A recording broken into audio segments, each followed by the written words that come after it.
قال رسول اللہ صلی اللہ علیہ وسلم بین الرجل و بین الکفر ترک الصلاة وقال بین الرجل و بین الشرک والکفر ترک الصلاة او کما قال صلی اللہ علیہ وسلم۔ اللہ کے رسول صلی اللہ علیہ وسلم نے فرمایا، نماز چھوڑنا آدمی کو کفر سے ملا دیتا ہے۔ ایک جگہ ارشاد ہے کہ بندے کو اور کفر کو ملانے والی چیز صرف نماز کا چھوڑنا ہے۔ نماز ایک اہم عبادت ہے۔ قرآن مجید نے بتایا، اقیم الصلاۃ، نماز قائم کرو، ولا تکونوا من المشرکین، اور نہ مشرکوں میں سے ہو۔ یعنی نماز چھوڑنا گویا کہ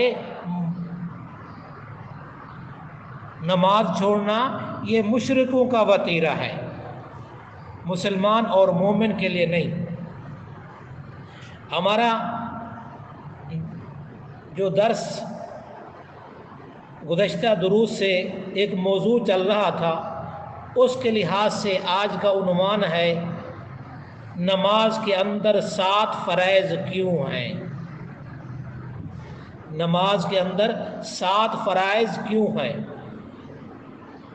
فرشتے اپنی عبادت کے اعتبار سے 7 جماعتوں میں تقسیم ہیں۔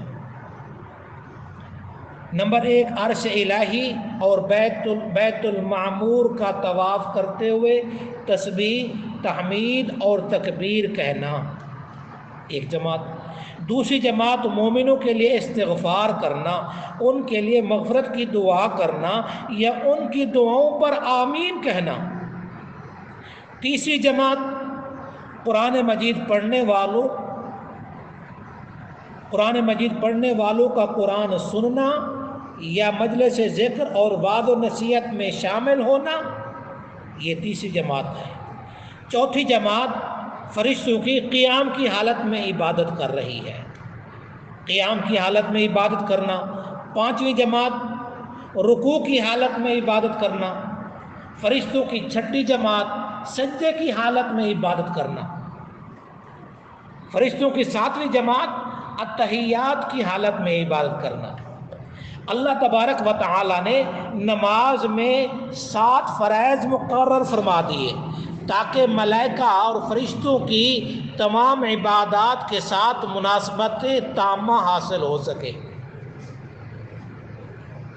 انسان کو ظاہری طور پر 7 اعضاء سے راحت اور لذت ملتی ہے، ہاتھ سے، پاؤں سے، نمبر 3 آنکھ سے، نمبر 4 زبان سے، نمبر 5 ناک سے، نمبر 6 شرمگاہ سے، نمبر 7 دماغ سے۔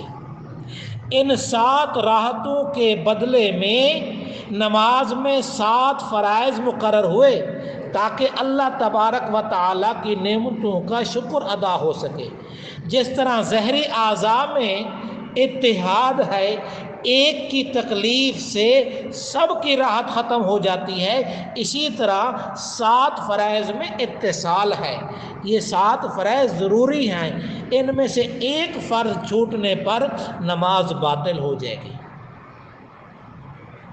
انسان 7 چیزوں سے مل کر بنا: گوشت، پٹھے، نمبر 3 رگیں، نمبر 4 خون، نمبر 5 ہڈیاں، نمبر 6 مغز، نمبر 7 جلد۔